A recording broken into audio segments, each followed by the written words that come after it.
Unorganised worker Congress সর্বভারতীয় Congress committee অনুমোদিত অসংগঠিত শ্রমিক সংগঠন রূপে সারা দেশে এই সংগঠন তার জাতীয় অসংগঠিত শ্রমিক সংগঠনের রাজ্য শাখার আজকে এই রাজ্যে অসংগঠিত শ্রমিকদের নিয়ে এক সম্মেলন অনুষ্ঠিত হচ্ছে। এই সম্মেলনে রাজ্যে অসংগঠিত শ্রমিকদের বিভিন্ন দাবি দাওয়া নিয়ে তারা আলোচনা করে আগামী দিন এই দাবি দাওয়া আদায়ের লক্ষ্যে আন্দোলন সংগঠিত করবে। এই রাজ্যে বর্তমানে যে সরকার, এই সরকার আসলে কর্পোরেটদের স্বার্থ রক্ষার জন্য দেশের সরকারের নাই এই রাজ্যে অসংগঠিত শ্রমিকদের অবহেলিত করে রেখেছে। অসংগঠিত শ্রমিকদের দীর্ঘদিনের যে সমস্ত সুযোগ সুবিধাগুলি সারা দেশে শ্রমিকরা তারা এগুলি উপা সরকারের আমলে যারা এগুলি বিভিন্নভাবে উপকৃত হতো, বর্তমানে দেখা যাচ্ছে যে দেশের সরকার সেগুলি ধীরে ধীরে অবলুপ্তি ঘটাচ্ছে এবং আমাদের রাজ্যেও তার অবলুপ্তি হচ্ছে।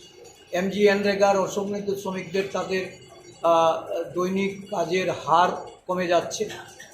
রাজ্যে রাজ্যে কেন্দ্রীয় সরকারের বাজেটে যেমন এই এমজিএনরেগার অর্থ বরাদ্দ কমিয়ে দেওয়া হচ্ছে, রাজ্যেও এমজিএনরেগা প্রদানে যে অর্থ বরাদ্দ তা দিন দিন কমে যাচ্ছে।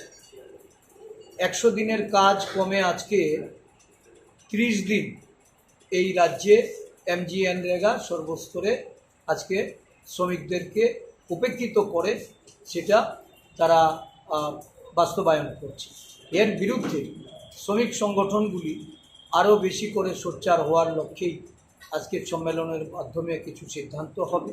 এখানে ই রিক্সার শ্রমিক, এখানে যারা বিভিন্ন যানবাহনের সঙ্গে যুক্ত শ্রমিক সংগঠন, রাবার প্ল্যান্টের সঙ্গে যারা রাবার প্ল্যান্ট ওয়ার্কার যারা আছেন, প্ল্যান্টেশন ওয়ার্কারদের, টি গার্ডেনের লেবারদের, এই ধরনের যারা অসংগঠিত ক্ষেত্রে কাজ করে চলেছেন বা বিভিন্ন পিএসইউতে কর্মচারী হিসাবে দৈনিক বেতনে কাজ করে যাচ্ছেন, তাদের স্বার্থ রক্ষা করার বিষয়টাকে গুরুত্ব দিয়েই আজকে এখানে আলোচনা হবে এবং এই সম্মেলন থেকে সিদ্ধান্ত গ্রহণ হবে।